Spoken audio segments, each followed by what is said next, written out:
जय हिंद दोस्तों, mission success happy में आपसे स्वागत है। फ्रेंड्स, यह घटना चक्र का बुक है और यह आपको न्यू एडिशन है। ठीक है, यह जो है आपको नवीनतम संस्करण है और इसमें जो भी क्वेश्चन आप लोग का है भारतीय इतिहास से लेकर के साइंस तक जितना, यानी कि यहाँ पे समान अध्ययन इसमें है और सभी साइंस से लेकर के आप लोग को यहाँ पे यानी जीके जीएस पूरा इसमें कंप्लीट किया जाएगा आप लोग को। जैसे बीपीएससी वाले के यहाँ पे फायदा तो होगा ही होगा, लेकिन यहाँ पे आप लोग को जैसे बीएसएससी के लिए और बिहार दरोगा के लिए बहुत ही इंपॉर्टेंट यह बुक है। आप लोग को पता होगा कि बिहार दरोगा के लिए यह तो घटना चक्र का जो बुक होता है बहुत ही इंपॉर्टेंट होता है। तो इसलिए फ्रेंड इसको अच्छे से सभी देखते चलिए, हम पूरा इसका फुल व्याख्या के साथ कंप्लीट कराएंगे। और आज से इसको स्टार्ट कर रहे हैं भारत का इतिहास, यानी आधुनिक भारत का इतिहास इसमें होने वाला है। सभी क्वेश्चन इसमें कंप्लीट कराएंगे। आपको एक वीडियो इसको अपलोड कर दिया गया है जो कि आप लोग को भौतिक का है। ठीक है, भौतिक भौतिक विज्ञान का अपलोड कर दिया गया है, तो उसको भी आप लोग देख लीजिएगा। और प्रतिदिन अब यह डेली चलेगा। ठीक है, डेली आप लोग को 2 वीडियो अपलोड किया जाएगा, एक आप लोग को साइंस का रहेगा और एक आप लोगों को यहाँ पे इतिहास का होगा। ठीक है, और जब इतिहास खत्म हो जाएगा तो उसके बाद भूगोल को स्टार्ट करेंगे। ठीक है, और इसी तरह से क्रम में हम लोग देखते चलेंगे और डेली आप लोग को प्रतिदिन यह आपको 10 बजे अपलोड वीडियो होगा। ठीक है, एक आप लोग को 8 बजे अपलोड हो जाएगा, एक आपको 8 बजे हो जाएगा, यानी कि 8 AM में आप लोग को एक अपलोड हो जाएगा जो कि साइंस का रहेगा, और 10 बजे आप लोग को होगा जो आप लोग को 10 AM में होगा, यह होगा आपको इतिहास का। ठीक है, तो आप लोग प्रतिदिन डेली कंटिन्यूटी बनाइए और हम प्रतिदिन वीडियो आप लोग को फुल व्याख्या के साथ यहाँ पे कंप्लीट करेंगे। तो चलिए स्टार्ट करते हैं। अगर चैनल पहली बार है तो सब्सक्राइब कर लीजिएगा और बेल आइकन को भी प्रेस कर दीजिएगा। वीडियो अच्छा लगे एक बार शेयर और लाइक जरूर कीजिएगा। चलिए स्टार्ट करते हैं। यहाँ पे देखते हैं, देखिए आधुनिक भारत का इतिहास से हम यहाँ स्टार्ट करते हैं और इसमें जितना क्वेश्चन है आप लोग को तो पता ही है कि सभी इंपॉर्टेंट क्वेश्चन होते हैं। तो चलिए यहाँ पे देखते हैं पहला क्वेश्चन। यहाँ पे है कि यूरोपीय कंपनियों का आगमन से यहाँ शुरू होगा। और यहाँ पे देखते हैं पहला क्वेश्चन में कि पुर्तगाली उपनिवेश का प्रथम वायसराय भारत में कौन हुआ। तो देखिए यहाँ पे वायसराय की बात की गई, प्रथम वायसराय। ठीक है, तो पुर्तगाली उपनिवेश का प्रथम वायसराय कौन हो जाएगा, तो यह अल्मीडा हो जाएगा। ठीक है, कौन हो जाएगा, अल्मीडा हो जाएगा। तो चलिए इसके बारे में यहाँ विशेष व्याख्या देख लेते हैं। और यहाँ पे देख लेते हैं कि मध्यकाल में सर्वप्रथम भारत से संबंध जो है स्थापित करने वाले पुर्तगीज थे, यानी पुर्तगाली थे। और प्रथम पुर्तगीज यानी पुर्तगाली वास्को डी गामा भारत के पश्चिमी तट पर स्थित बंदरगाह यानी कालीकट पर पहुंचा था।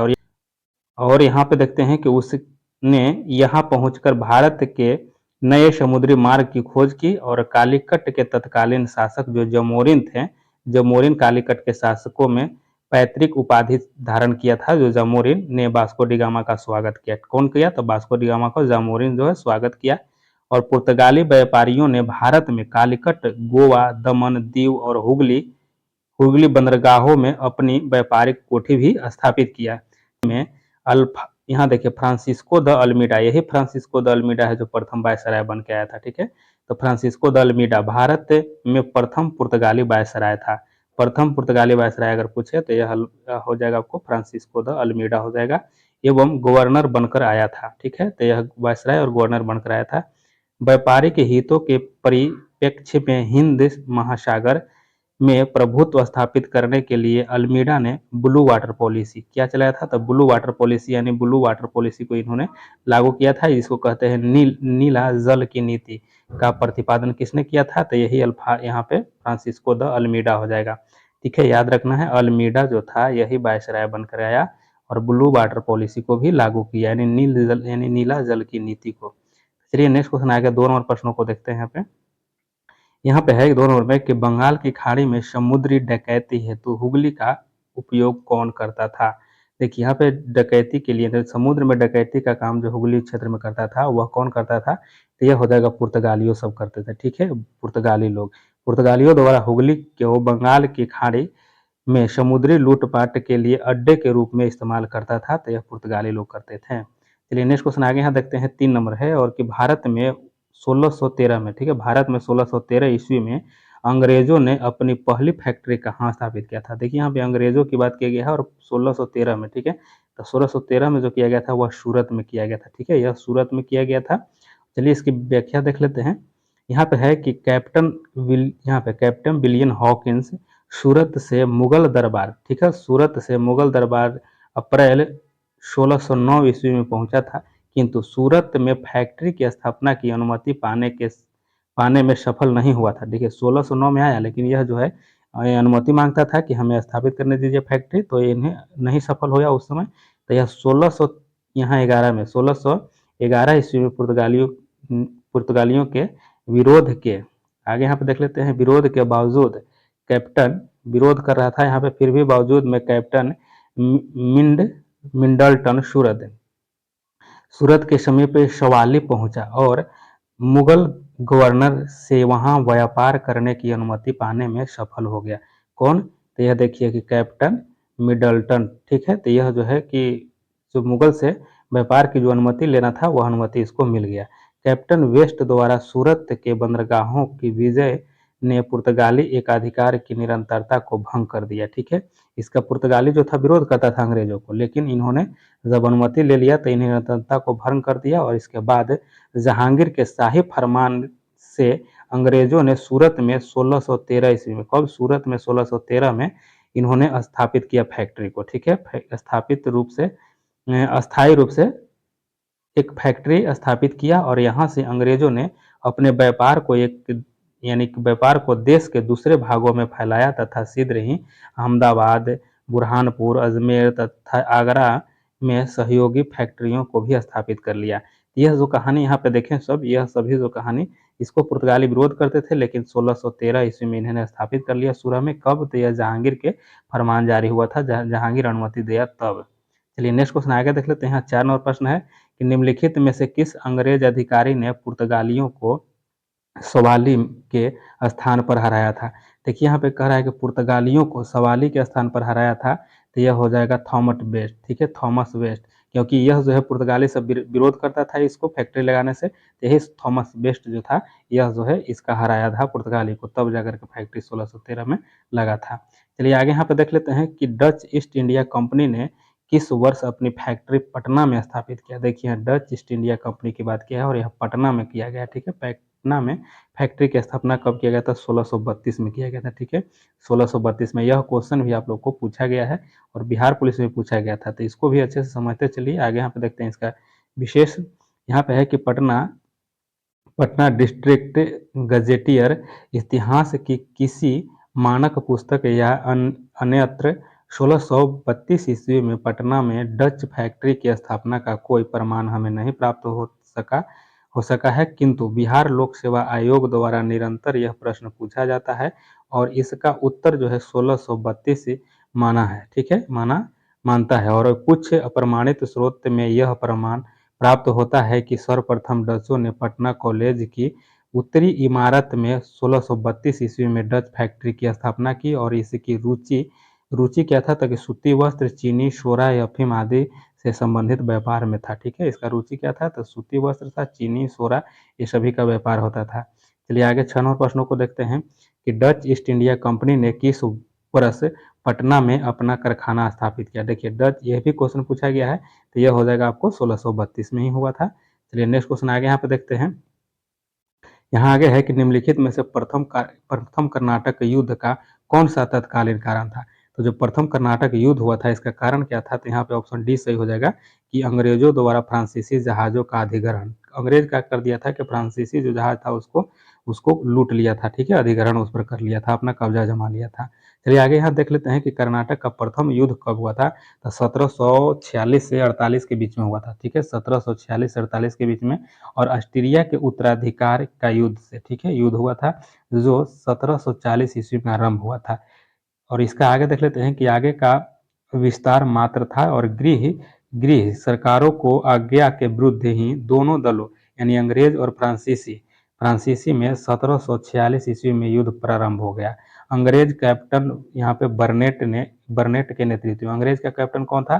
तब बर्नेट था। बर्नेट के नेतृत्व में अंग्रेजी सेना द्वारा कुछ फ्रांसीसी जहाजों पर अधिकार कर लिया गया और अधिकार कर लेना युद्ध का तत्कालीन कारण बना। यही जो अधिकार कर लिया था उसके जहाज पर, तो तत्कालीन कारण हुआ। और प्रथम कर्नाटक युद्ध के समय में कर्नाटक के नवाब अनवरुद्दीन ने महफूज खां के नेतृत्व में 10,000 भारतीय सेना को फ्रांसीसियों पर आक्रमण करने के लिए भेज दिया।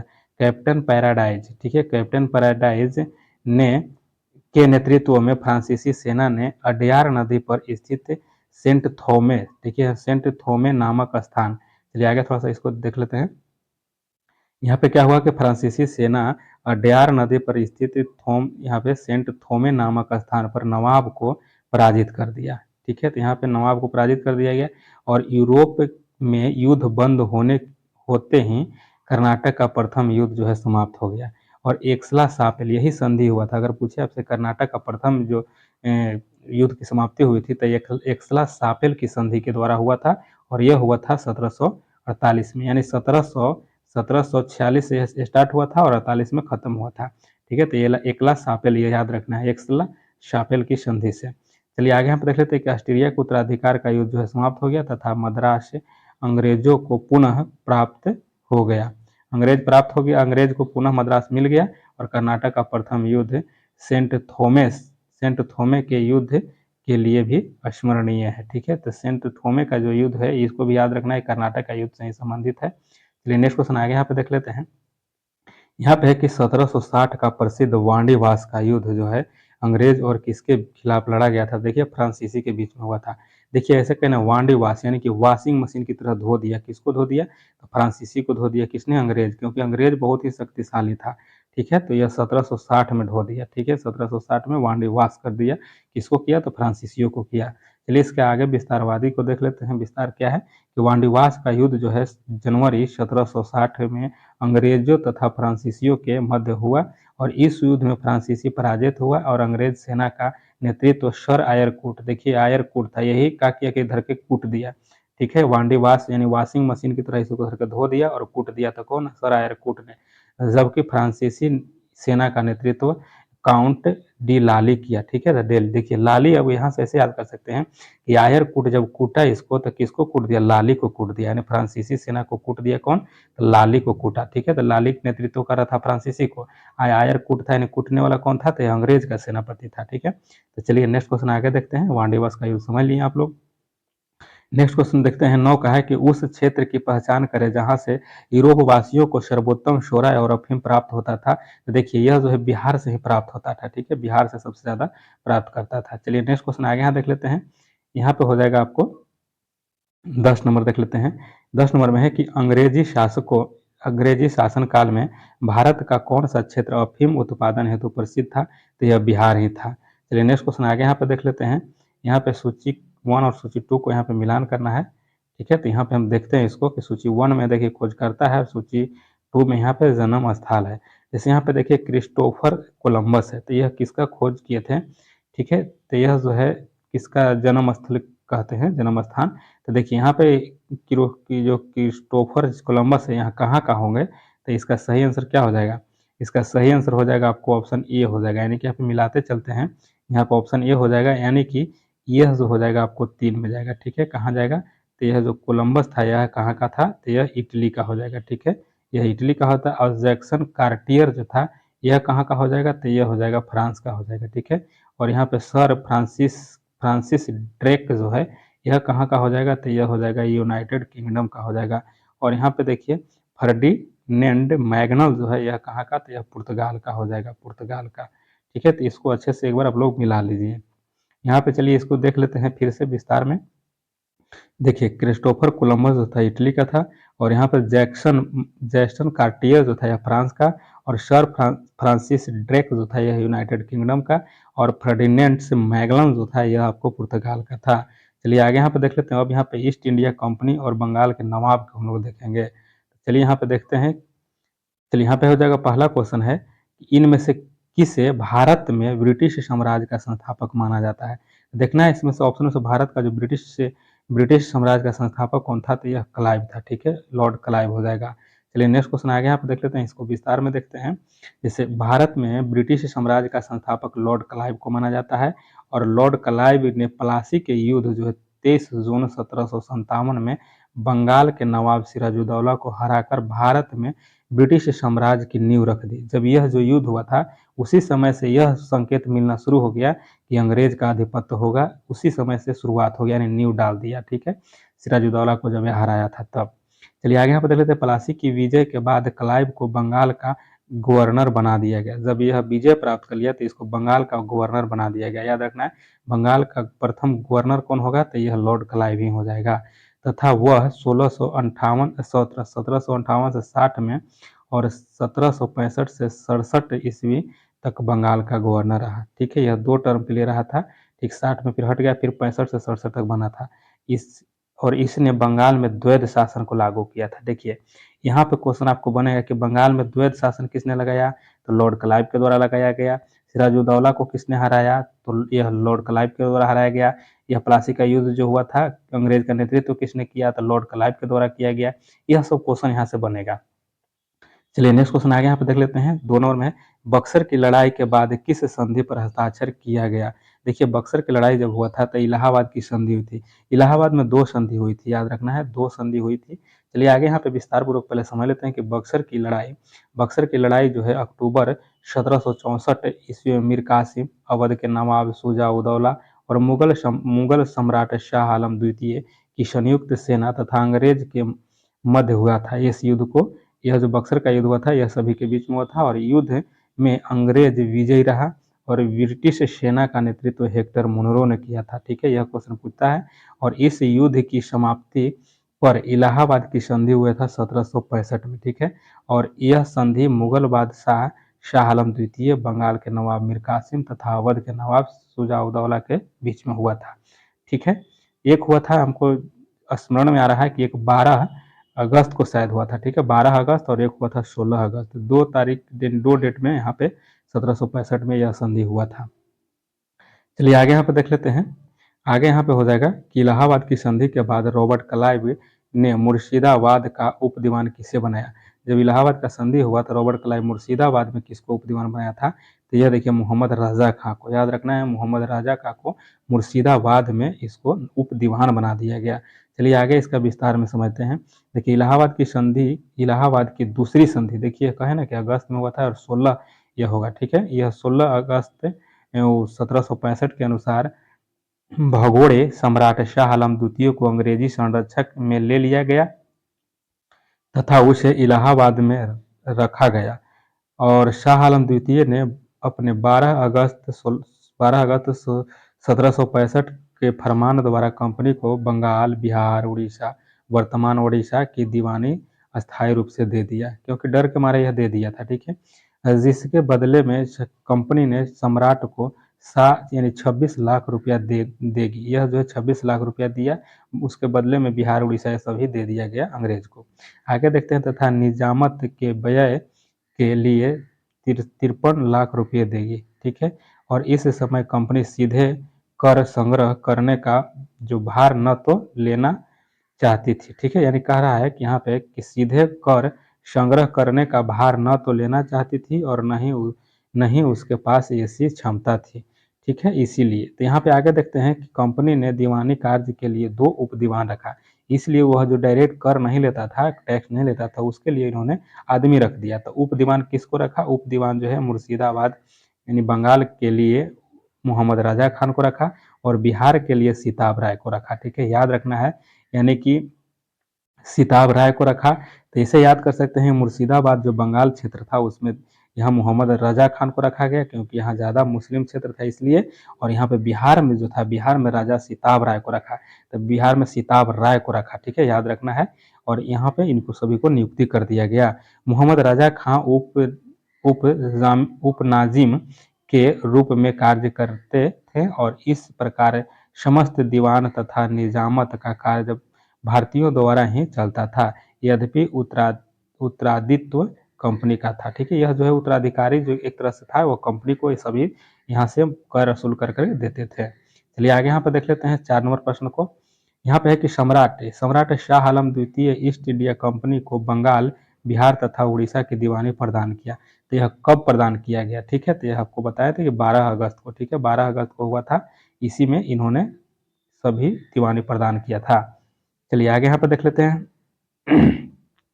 देखिए यहाँ पे आगे है कि इलाहाबाद की प्रथम संधि है, आपको बताया था कि 12 अगस्त 1765 के तहत मुगल बादशाह शाह आलम द्वितीय की कंपनी को बंगाल, बिहार और उड़ीसा को दीवानी जो है स्थायी रूप से दे दिया। और इलाहाबाद की दूसरी संधि जो हुआ था यह 16 अगस्त 1765 को के तहत अवध के नवाब शुजा-उद-दौला के साथ हुआ था। ठीक है, अवध के नवाब शुजा-उद-दौला ने इलाहाबाद और काड़ा के जिले मुगल बादशाह शाह आलम द्वितीय को देने का वादा किया। इस समय जो कहा हुआ था कि Robert Clive east India company की तरफ से बंगाल का गवर्नर था, ठीक है, बंगाल की गवर्नर था यह जो है ईस्ट इंडिया कंपनी की तरफ से। और आगे यहाँ पे देखते हैं शाह आलम द्वितीय का संपूर्ण जीवन आपदाओं से ग्रस्त रहा और उसे 1788 में अंधा कर दिया गया। क्या किया गया कि जो यह शाह आलम द्वितीय था इसको 1788 में अंधा कर दिया गया और शाह आलम द्वितीय के समय में 1803 ईस्वी में दिल्ली पर अंग्रेजों का अधिकार हो गया। इसी के समय में दिल्ली पर अधिकार, इसको अंधा करके रख दिया और उसी समय यह जो है 1803 में दिल्ली पर अधिकार कर लिया गया अंग्रेजों के द्वारा। शाह आलम द्वितीय तथा उसके दो उत्तराधिकारी अकबर द्वितीय था, ठीक है, अकबर द्वितीय जो था 1806 से 37 तक इन्होंने शासन किया और बहादुर शाह द्वितीय जो था 1837-57 ईस्वी तक इन्होंने शासन किया। ईस्ट इंडिया कंपनी के पेंशन भोगी मात्र बनकर रह गए। इस सभी को पेंशन देता था, ठीक, किसको किसको, तो यहाँ अकबर को और यहाँ पे बहादुर शाह को, ठीक है, तो सभी पेंशन भोगी बनकर के रह गए, इन्होंने कुछ नहीं किया। चलिए आगे यहाँ पे देख लेते हैं कि द्वैध शासन का जनक किसे माना जाता है। तो द्वैध शासन का जनक माना जाता है यहाँ पे किसको, तो यहाँ पे सही हो जाएगा आपको कि यहाँ पे ऑप्शन आपको यहाँ पे बी हो जाएगा, सॉरी डी हो जाएगा, डी हो जाएगा कि सर लियोनिस कार्टिस, ठीक है, कार्टिस यहाँ पे हो जाएगा। जैसे यहाँ देखिए सर लियोनस कार्टिस को द्वैध शासन का जनक माना जाता है और इसे दीवानी एवं विजारत यानी कानूनी व्यवस्था की जिम्मेवारी अलग कर दी थी, ठीक है, इसीलिए इसको द्वैध शासन कहा जाता है। चलिए आगे देख लेते हैं, 6 नंबर प्रश्न देखते हैं। यहाँ पे है कि बंगाल में द्विशासन प्रणाली किसके द्वारा लागू किया गया। देखिए द्विशासन प्रणाली जो है लागू किया गया था रॉबर्ट क्लाइव के द्वारा, ठीक है। आगे इसका विस्तार में समझते हैं। यहाँ पे हो जाएगा, यहाँ पे देखते हैं कि द्वैध शासन की शुरुआत बंगाल में क्लाइव के समय में 1765 ईस्वी में हुई थी। वारन हेस्टिंगस के शासन काल में 1772 ईस्वी में कोर्ट ऑफ डायरेक्टर्स ने दोहरी शासन प्रणाली को समाप्त कर दिया। क्या हुआ कि कॉर्नवालिस ने लगाया, सॉरी क्लाइव ने लगाया और लेकिन यहाँ पे वारन हेस्टिंगस जो था इसको 1772 में इसको समाप्त कर दिया गया और यह लगाया गया था 1765 में। चलिए आगे यहाँ पे देख लेते हैं और कि कलकत्ता परिषद एवं उसके प्रधान को आज्ञा दिया गया कि वे स्वयं दीवान बने और बंगाल, बिहार, उड़ीसा के प्रबंध को अपने हाथों में ले लें। वारन हेस्टिंगस ने दोनों उप दीवानों मोहम्मद राजा और यहाँ पे राजा सिताब राय को हटा दिया यानी पदच्युत कर दिया। चलिए यह जो है क्यों हटाया गया, क्योंकि दोहरी शासन जो लगाया था क्लाइव के द्वारा तो इन्होंने वारन हेस्टिंगस ने हटा दिया सभी को। चलिए आगे इसके देखते हैं नेक्स्ट क्वेश्चन। नेक्स्ट क्वेश्चन यहाँ पे है 7 नंबर में है कि किसने किसने सिंध विजय कर उसका अधिकरण किया था, ठीक है, तो सिंध विजय कर उसका अधिकरण कर लिया, तो इसमें से कौन हो जाएगा, ऑप्शन सी हो जाएगा, नेपियर था, ठीक है, नेपियर हो जाएगा इसका सही। देखिए यह जो हुआ था कि 1843 ईस्वी में अफगानिस्तान युद्ध के बाद चार्ल्स नेपियर ने सिंध का विजय ब्रिटिश भारत में कर लिया था, ठीक है, तो किसने किया था, तो यह जो हुआ था 1843 में और सिंध का विजय किसने, नेपियर के द्वारा। चलिए नेक्स्ट क्वेश्चन आगे देख लेते हैं। 8 नंबर प्रश्न हो जाएगा कि अंग्रेजों ने भारत पर लंबे समय तक राज कैसे किया। इसका कारण है ऑप्शन सी हो जाएगा कि बांटो और राज करो की नीति यानी फूट डालो और शासन करो की नीति अपना करके इन्होंने किया था और यह देखिए बीपीएससी टीचर में पूछा गया था क्वेश्चन। चलिए आगे यहाँ पे देख लेते हैं। देखिए अंग्रेज द्वारा भारत पर लगभग 200 वर्षों से अधिक तक यानी समय तक राज करने का मुख्य कारण बांटो और राज करो ने फूट डालो और शासन करो की नीति अपना करके इन्होंने राज किया था। आगे यहाँ पर देख लेते हैं कि किसने बंगाल में महालवाड़ी बंदोबस्त प्रणाली की शुरुआत किया। महालवाड़ी यहाँ पे याद रखना है, महालवाड़ी की बात किया है तो ऑप्शन सी हो जाए, हॉल्ट मैकेंजी के द्वारा महालवाड़ी लाया गया था, ठीक है, हॉल्ट मैकेंजी। चलिए आगे इसमें और विस्तार पूर्वक समझते हैं, इसमें बहुत सारे क्वेश्चन पूछे जाते हैं। देखिए 1822 ईस्वी में हॉल्ट मैकेंजी ने बंगाल प्रेसिडेंसी के उत्तर पश्चिम प्रांत इस क्षेत्र के अधिकांश भाग वर्तमान उत्तर प्रदेश होता था, ठीक है, तो उत्तर प्रदेश क्षेत्र में हॉल्ट मैकेंजी ने यह व्यवस्था लगाया था, ठीक है, महालवाड़ी का। चलिए आगे यहाँ पर समझते हैं कि भू राजस्व व्यवस्था की एक नई पद्धति महालवाड़ी तैयार किया और इस प्रणाली में मध्य प्रांत पंजाब समेत ब्रिटिश भारत का लगभग 30% जो था भूभाग शामिल था। इसमें महालवाड़ी पद्धति में जमींदारी और रैयतवाड़ी दोनों के तत्व शामिल थे और इसमें देखिए कि पूछे गए प्रश्न में बंगाल शब्द का प्रयोग किया गया है जो कि त्रुटिपूर्ण है और यह जो है उसकी जगह पर बंगाल प्रेसिडेंसी शब्द का प्रयोग ज़्यादा उपयुक्त होता।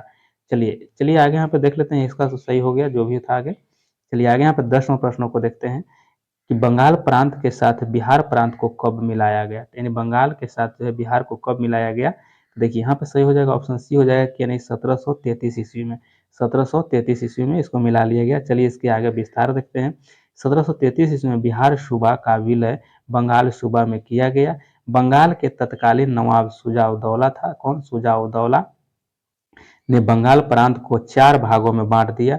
एक में बांटा सेंट्रल सेंट्रल डिवीजन, जिसमें पश्चिम बंगाल, उत्तरी बंगाल तथा मध्य बंगाल शामिल था। तीसरा था यहाँ पे ढाका डिवीजन, जिसके पूर्वी और दक्षिणी बंगाल शामिल था। तीसरा में बिहार और चौथा में उड़ीसा था। अब चलते हैं आगे देखते हैं, यहाँ पे है क्षेत्रीय क्षेत्रीय राज्य, जैसे पंजाब एवं मैसूर था। चलिए पंजाब और मैसूर के बारे में यहाँ समझते हैं। यहाँ पे पहला क्वेश्चन हो जाएगा कि टीपू सुल्तान ने अपनी राजधानी बनाई। टीपू सुल्तान ने अपनी राजधानी कहाँ बनाई, तो ऑप्शन यहाँ पर एक हो जाएगा, यानी श्रीरंगपट्टनम में बनाया था, श्रीरंगपट्टनम में बनाया था। चलिए आगे इसके बारे में भी समझ लेते हैं कि टीपू सुल्तान ने श्रीरंगपट्टनम को अपनी राजधानी बनाया और यहाँ जैकोबियन क्लब की स्थापना भी किया और उसका सदस्य भी बना था। साथ ही उसने अपनी राजधानी में फ्रांस और मैसूर से मैत्री मैत्री का प्रतीक स्थापित कर एक वृक्ष रोपा। ठीक है, फ्रांस और मैसूर के बीच में इन्होंने मित्रता स्थापित कर इन्होंने कहा कि यह जो वृक्ष लगाए हैं ये फ्रांस और मैसूर की मित्रता का वृक्ष है। टीपू सुल्तान ने अपने समकालीन विदेशी राज्यों से मैत्री संबंध बनाने तथा अंग्रेजों के विरुद्ध उसका सहायता प्राप्त करने के लिए अरब, कुस्तुनतुनिया, आधुनिक इस्तांबुल, काबुल और मॉरिशस में अपने दूतमंडल भेजा। क्या किया कि अंग्रेज से लड़ने के लिए इन्होंने इतना, यानी अरब से, कुस्तुनतुनिया से, आधुनिक यहाँ पे इस्तांबुल हो जाएगा, और काबुल और मॉरिशस में अपना दूत भेजा कि सब हम लोग को साथ दे और हम अंग्रेज से लड़ेंगे। चलिए आगे यहाँ पे देख लेते हैं। 2 नंबर प्रश्न है कि वर्ष डैश में टीपू सुल्तान और ब्रिटिश ईस्ट इंडिया कंपनी के बीच मंगलुरु की संधि पर हस्ताक्षर हुआ। यानी कह रहा है मंगलुरु की संधि पर हस्ताक्षर कब हुआ था, तो यह हो जाएगा कि 1784 ईस्वी में, और 1782 ईस्वी में हैदर अली की मृत्यु हो गया, जो कि टीपू सुल्तान के पिता थे। चलिए इसी में आगे समझते हैं कि टीपू सुल्तान और ब्रिटिश ईस्ट इंडिया कंपनी के बीच में मंगलुरु की संधि हुआ था, तो यह 1784 ईस्वी में हुई थी। और इसी संधि के बाद द्वितीय मैसूर युद्ध जो था समाप्त हो गया। ठीक है, द्वितीय मैसूर युद्ध यह 1780 से 84 तक चला था, और यह 84 में मंगलुरु की संधि हुआ था। ठीक है, तो द्वितीय यह मैसूर युद्ध था अंग्रेज और मैसूर के बीच में। चलिए आगे यहाँ पे देख लेते हैं कि अंग्रेजों ने श्रीरंगपट्टनम की संधि किसके साथ की थी, तो यह किया था टीपू सुल्तान के बीच में हुआ था, यह संधि हुआ था। चलिए आगे यहाँ पे देख लेते हैं, इसका विस्तार में समझते हैं। देखिए तृतीय आंग्ल मैसूर युद्ध 1790 से 92 में चला था, 1790 से 92 में चला था। तीसरा मैसूर युद्ध है अंग्रेज और मैसूर के बीच में। और यहाँ पे समझते हैं कि अवसान श्रीरंगपट्टनम की संधि हुआ था, लास्ट में हुआ था, इसीलिए श्रीरंगपट्टनम की संधि हुआ था। और आगे यहाँ देखिए 1792 द्वारा हुआ था, यह 1792 में हुआ था। और इस संधि में अंग्रेजों की ओर से कर्नवालिस तथा मैसूर के टीपू सुल्तान शामिल था। इधर से अंग्रेज की तरफ से कर्नवालिस था और मैसूर की तरफ से टीपू सुल्तान इसमें संधि कर रहे थे। इसके अनुसार टीपू को अपने देश का लगभग 1/2 भाग अंग्रेज तथा उसके साथियों को देना पड़ा। साथ ही युद्ध के हार जाने के रूप में टीपू को 3 करोड़ रुपया अंग्रेजों को देना था। श्रीरंगपट्टनम की संधि में यह शामिल था कि जब तक टीपू 3 करोड़ रुपये नहीं देंगे तब तक उसके 2 पुत्र था जो अंग्रेज के कब्जा में रहेंगे। इस तरह का कर लिया काम। देखिए कि 2 पुत्र को पकड़ कर लेके चले गया अंग्रेज, और इन्होंने कहा कि जब तक नहीं देगा 3 करोड़ रुपया तब तक यह 2 पुत्र आपको नहीं मिलेगा। आगे यहाँ देखते हैं इसने क्या किया कि यहाँ पे कि इसने इस संधि के बाद यह टिप्पणी की थी कि हमने अपने पुत्र को प्रभावशाली ढंग से पंगु बना दिया है तथा यहाँ पे साथियों को भी शक्तिशाली नहीं बनने दिया। यह कह रहा है कि अपने पुत्र को तो पंगु बना दिया, लेकिन साथी जो था इसका उसको भी इन्होंने शक्तिशाली नहीं बनने दिया। यह बात कहा था, टिप्पणी किया था उस समय।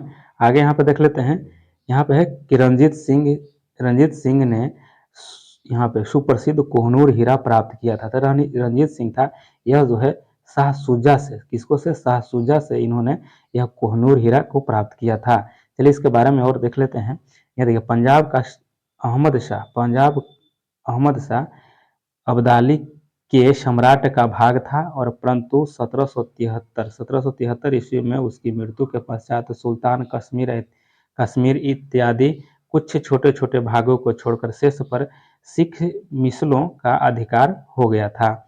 ऊपर अफगानों के आंतरिक झगड़ों के कारण रणजीत सिंह को अपने स्थिति सुदृढ़ करने का अवसर मिल गया और 1800 ईस्वी में अहमद शाह अब्दाली का पुत्र था शाह शुजा काबुल की गद्दी पर बैठा, परंतु उसके भाई शाह महमूद ने शक्तिशाली बरकजई सरदारों और फतह खां और दोस्त मोहम्मद की सहायता से 1809 ईस्वी में यानी विस्थापित कर दिया। किसको कर दिया गया? जो उसका भाई जो बना था, गद्दी पर बैठा था, उसको विस्थापित कर दिया और स्वयं कश्मीर और पेशावर पर अधिकार कर लिया। और इसी अवसर पर शाह शुजा ने काबुल का राज प्राप्त करने के लिए रणजीत सिंह से सहायता मांगी। तो इसी सहायता मांगा था, तो इन्होंने कोहनीर हुरा को भेंट कर दिया, कहा कि लीजिए आप कोहनीर हुरा, लेकिन हमको सहायता कीजिए। चलिए आगे यहाँ पे देख लेते हैं। यहाँ पंजाब भूमि हस्तांतरण अधिनियम कब पारित हुआ? तो पंजाब भूमि हस्तांतरण जो नियम था यह 1900 में लागू हुआ था। चलिए आगे यहाँ पे देख लेते हैं कि पंजाब भूमि हस्तांतरण अधिनियम जो है 1900 ईस्वी में पारित किया गया और जिससे क्या हुआ था कि कृषकों की भूमि का गैर कृषकों के पास हस्तांतरित होना समाप्त हो गया। जो गैर कृषक था, दूसरे कोई को यह जो दिया जाता था, यही पर रोक लग गया। ठीक है, चलिए आगे यहाँ पे समझ लेते हैं। यहाँ पे 6 नंबर प्रश्न है कि अंबाबाई, ठीक है, अंबाबाई एक स्वतंत्रता सेनानी भारत के किस राज्य की थी? तो अंबाबाई जो थी कहाँ के थी? यह कर्नाटक के, ठीक है, कर्नाटक का था। और देखिए 2023 में यह क्वेश्चन पूछा गया है। चलिए नेक्स्ट क्वेश्चन आगे, यहाँ पर इसी को समझ लेते हैं आगे कि अंबाबाई का जन्म जो है 1889 में तत्कालीन मैसूर राज्य अब कर्नाटक है में एक रूढ़िवादी ब्राह्मण परिवार में हुआ था। अंबाबाई ने स्वतंत्रता आंदोलन में दक्षिण भारत में महत्वपूर्ण भूमिका अदा की। इन्होंने उडुपी में विदेशी कपड़ों और शराब की दुकानों के खिलाफ धरना प्रदर्शन का नेतृत्व भी करती थी। चलिए आगे यहाँ पे देख लेते हैं। आगे यहाँ के गवर्नर है और गवर्नर जनरल और वायसराय के बारे में समझेंगे विस्तार पूर्वक। चलिए आगे यहाँ पे समझ लेते हैं। देखिए प्रथम अगर पूछे कि भारत का प्रथम गवर्नर जनरल कौन था? भारत का प्रथम गवर्नर जनरल की बात किया गया है, तो देखिए इसमें से क्या हो जाएगा? इसमें से आपको कोई नहीं होगा, ठीक है, कोई नहीं होगा। चलिए यहाँ पे कौन है से समझ लेते हैं। देखिए वारन हेस्टिंग्स को 1774 ईस्वी में बंगाल का प्रथम गवर्नर जनरल बना दिया गया, नियुक्त किया गया। फिर क्या हुआ कि 1834 ईस्वी में लॉर्ड विलियम बेंटिंग को भारत का प्रथम गवर्नर जनरल बनाया गया। देखिए यही है, लॉर्ड विलियम बेंटिंग हो जाएगा, जो कि 1834 में इनको बनाया गया था। और ऑप्शन में यहाँ कहीं भी विलियम बेंटिंग नहीं था, ठीक है, इसीलिए यहाँ पे ये ऑप्शन सही था। तो यहाँ पे हो जाएगा कि विलियम बेंटिंग जो था भारत का प्रथम गवर्नर जनरल बनाया गया। रॉबर्ट क्लाइव बंगाल का पहला गवर्नर था। बंगाल का पहला गवर्नर कौन हुआ? तो यह रॉबर्ट क्लाइव हुआ। और वारन हेस्टिंग्स क्या था? तब बंगाल का प्रथम गवर्नर जनरल बन गया, ठीक है, यह पहला गवर्नर था बंगाल का क्लाइव। उसके बाद यहाँ देखिए कि बंगाल का प्रथम गवर्नर जनरल लग गया, यहाँ पे सिर्फ यहाँ जनरल लगा है, ठीक है। उसके बाद फिर क्या हो गया कि बंगाल को हटा करके फिर भारत का हो गया, ठीक है, यानी भारत का प्रथम गवर्नर जनरल आ गया, ठीक है। तो यही विलियम बेंटिंग थे। चलिए आगे यहाँ पे समझ लेते हैं। और इसमें इस पद पर 1758 से 60 ईस्वी तक और 1765 से 67 ईस्वी में यह जो रहा था यह क्लाइव रहा था। चलिए आगे यहाँ पे देख लेते हैं। दोनों और प्रश्न हो जाएगा कि भारत में ब्रिटिश साम्राज्य का स्थापक यानी संस्थापक कौन है? यानी भारत में ब्रिटिश संस्थापक कौन माना जाता है साम्राज्य का? तो यहाँ पे हो जाएगा सी, हो जाएगा लॉर्ड क्लाइव को ही इसको माना जाता है, क्योंकि यह जो है यहाँ बक्सर के युद्ध के समय भी था और यहाँ जो प्लासी का युद्ध हुआ था उसमें, ठीक है। तो यहाँ पे आगे समझ लेते हैं कि भारत में ब्रिटिश साम्राज्य का संस्थापक जो लॉर्ड क्लाइव को माना जाता है, जो 23 जून 1757 ईस्वी को प्लासी की लड़ाई में विजेता अंग्रेजी सेना का नेतृत्व किया था, लॉर्ड क्लाइव था ही, ठीक है। और इस युद्ध के उपरांत बंगाल में ब्रिटिश साम्राज्य की नींव पड़ी थी, इसी कारण से इसको नेतृत्व जो मिला था और यह जीत गया था, इसी कारण से इसको माना जाता है। आगे यहाँ पर देख लेते हैं। यहाँ पे है कि निम्नलिखित में से किसने बंगाल में द्वैध शासन प्रणाली को समाप्त किया था। देखिए समाप्त यहाँ पे हेस्टिंगस के द्वारा किया गया था, वारन हेस्टिंगस के द्वारा, और 1772 में इन्होंने यह समाप्त किया था। चलिए यह तो विस्तार पूर्वक समझ लिए थे। अब चलिए आगे 4 नंबर में देखते हैं। यहाँ पे है कि ठगों का उन्मूलन किसके नेतृत्व में हुआ था। तो ठगों का जो उन्मूलन हुआ था किसके नेतृत्व में, यहाँ पे ऑप्शन बी हो जाएगा कैप्टन सलीमैन। देखिए कर्नल सलीमैन ऐसे पूछा जाता है कि कैप्टन सलीमैन जो है यह ठगों के उन्मूलन के नेतृत्व किया था, ठीक है, और इसी ने ठग के उन्मूलन को समाप्त किया था। चलिए आगे थे, ठगों में हिंदू और मुसलमान दोनों धर्म के अनुयायी सम्मिलित है, परंतु वास्तव में यह लोग काली, दुर्गा अथवा भवानी की पूजा करते थे तथा प्रायः इसने शिकार का यानी कि क्या करता था, शिकार का सिर काट कर देवी के चरणों में बलि के रूप में चढ़ाते थे। इन्हें विश्वास था कि उनका यह धंधा विधि का विधान है तथा उसके शरीर की मृत्यु उनके भाग्य में उसकी उसी प्रकार लिखी होती थी।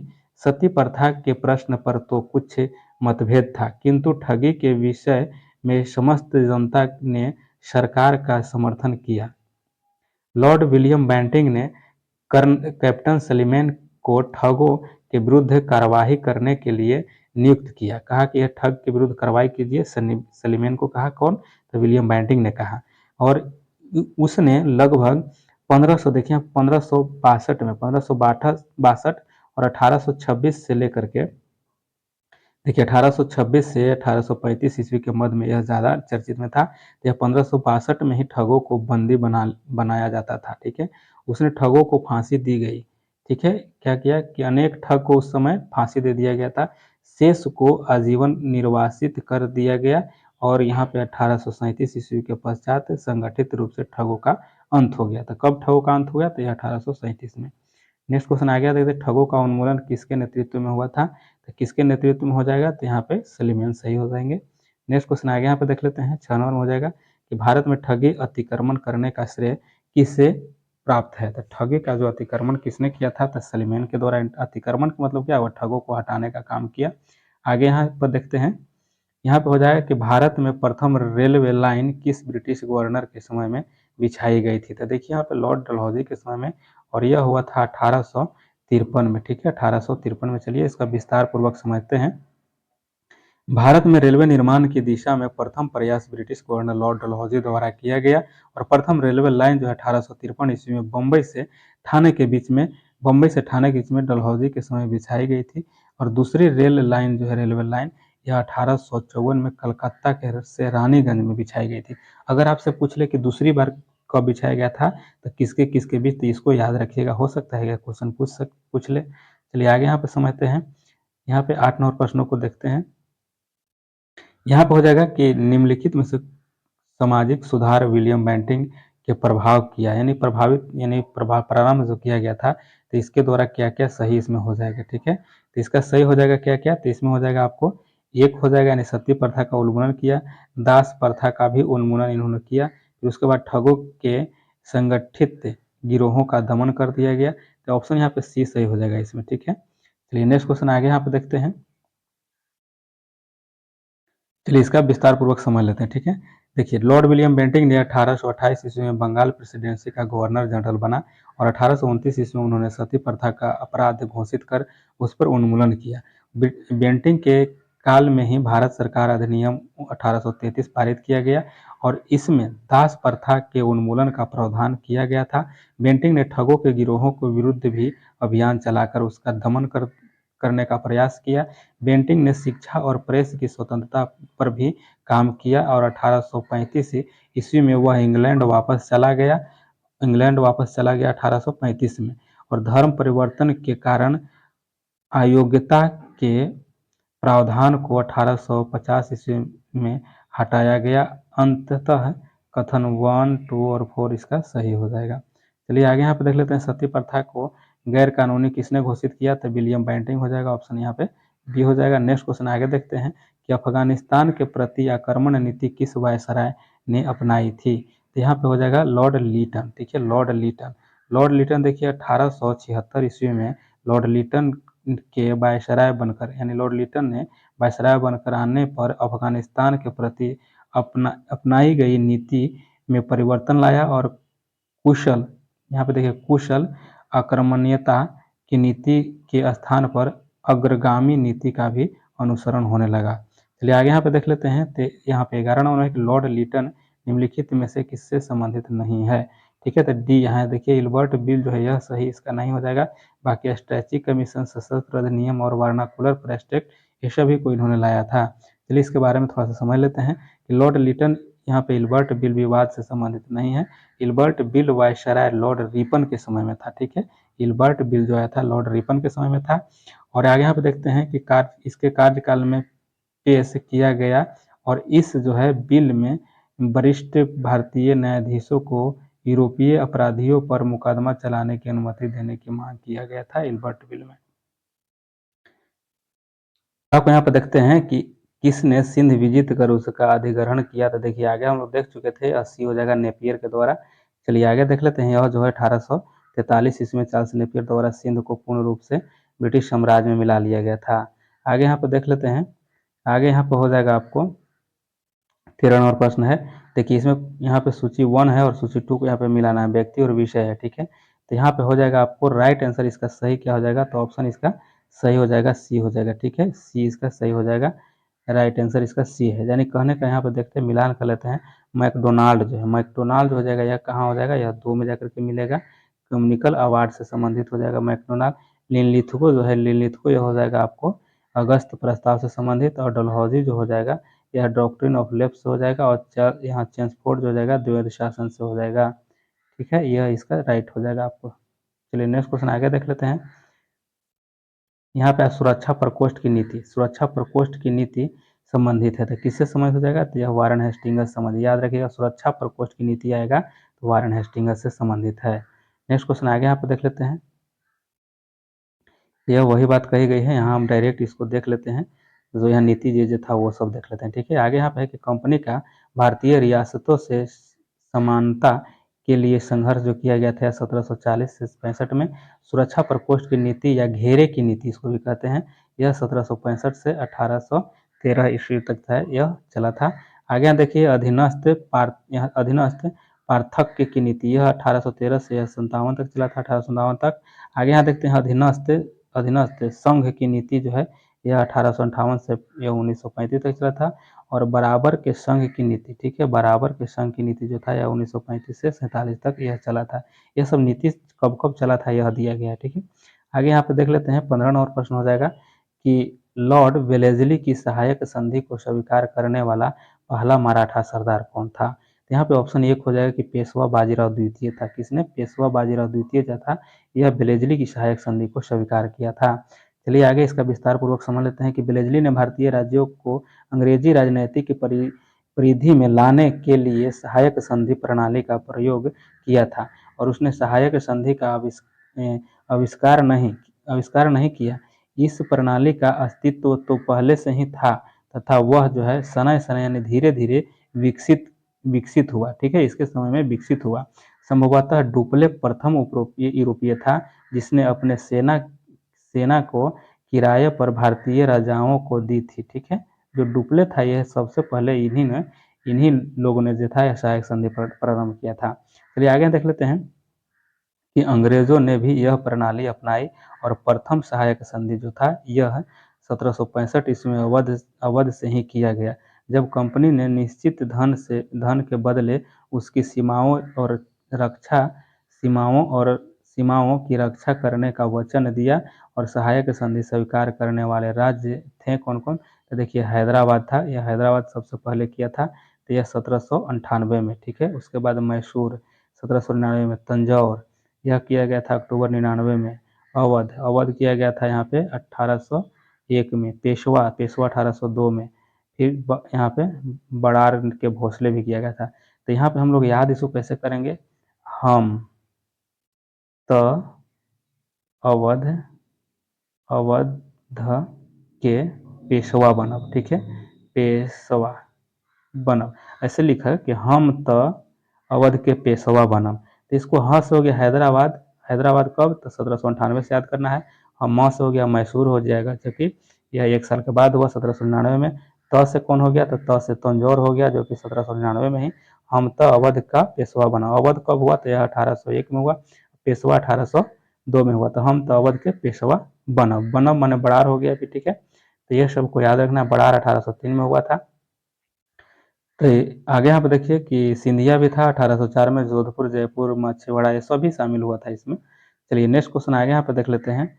यहाँ लॉर्ड मेयो से संबंधित प्रश्न हो जाएगा, ठीक है। लॉर्ड मेयो यानी 1870 के संकल्प के बारे में निम्नलिखित में से कौन कथन सही है, ठीक है। तो इसको सही कौन कथन है यह देखना है। तो इसमें सभी कथन सही है, ठीक है, इसमें सभी कथन सही है।